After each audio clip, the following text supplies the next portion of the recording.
स्वागत करता हूं, अभिनंदन करता हूं। पार्लियामेंट के विंटर सेशन के 17वें दिन मरकजी वजीर कानून अर्जुन राम मेघवाल ने लोकसभा के पटल पर वन नेशन वन इलेक्शन के लिए 129वां संविधान संशोधन बिल पेश कर दिया। हालांकि लोकसभा में जबरदस्त हंगामे के बाद बिल को जेपीसी को भेजने की तजवीज भी की गई है। One nation one election bill पेश होने के बाद सांसदों को इस पर बोलने का वक्त दिया गया। कई पार्टियों के ऐतराज के बाद बिल को दोबारा पेश करने को लेकर इलेक्ट्रॉनिक वोटिंग हुई। बिल के हक में ज्यादा वोट पड़ने के बाद इसे पेश किया गया।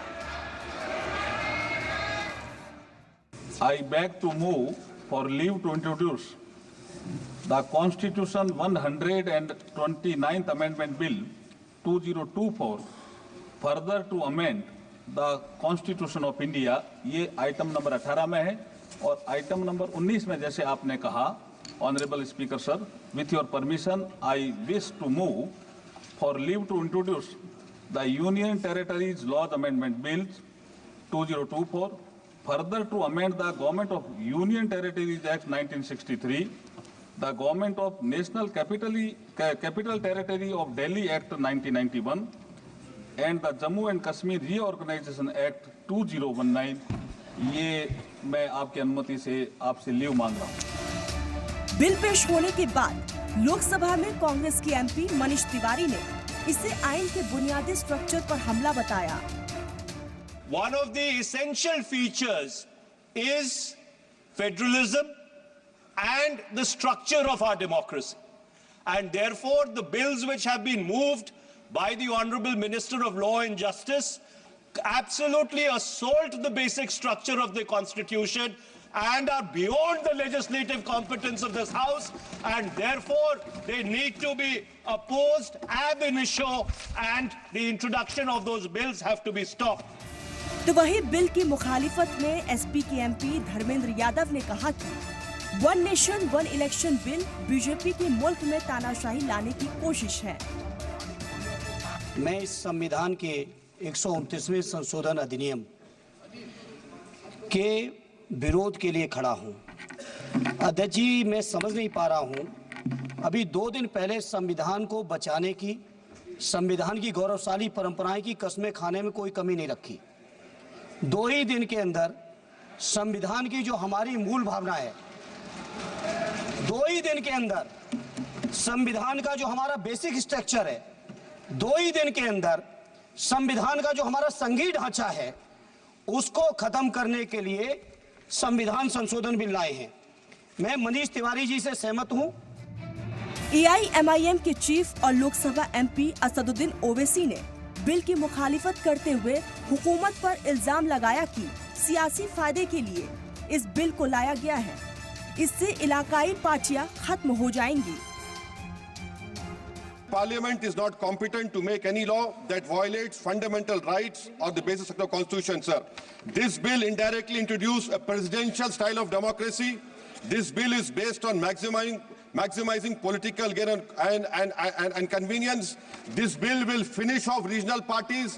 This bill is only brought in to massage the ego of the supreme leader. Thank you, sir. Oppose this bill. वहीं शिवसेना की राज्यसभा एमपी प्रियंका चतुर्वेदी ने कहा कि one nation one election power को सेंट्रलाइज करने जैसा है। इलेक्शन प्रोसेस में छेड़छाड़ करके मरकजी हुकूमत अपनी ताकत और बढ़ाना चाहती है। इलेक्शंस की जो प्रक्रिया है उसके साथ छेड़खानी करना, फेडरलिज्म के खिलाफ काम करना, ये केंद्र सरकार का एक ऐसा तरीका है कैसे वो पावर सेंट्रलाइज करें। अब तक जो भी इलेक्शन कमीशन की रिपोर्ट्स आई हैं वो बार बार कहती हैं कि ये मैसिव एक्सरसाइज है जहाँ पे मैन पावर मोबिलाइजेशन, सिक्योरिटी की व्यवस्था, ईवीएम की व्यवस्था, वीवीपैट की व्यवस्था करना बहुत ही एक्सपेंसिव अफेयर होगा। अब तक ये नहीं पता चला है कि कितना कॉस्ट इफेक्टिव रहेगा इस तरीके का ये प्रकार शुरू करना, जहाँ पे एक ही समय पे 2 राज्य चुनाव भी होगा, केंद्र चुनाव भी होगा।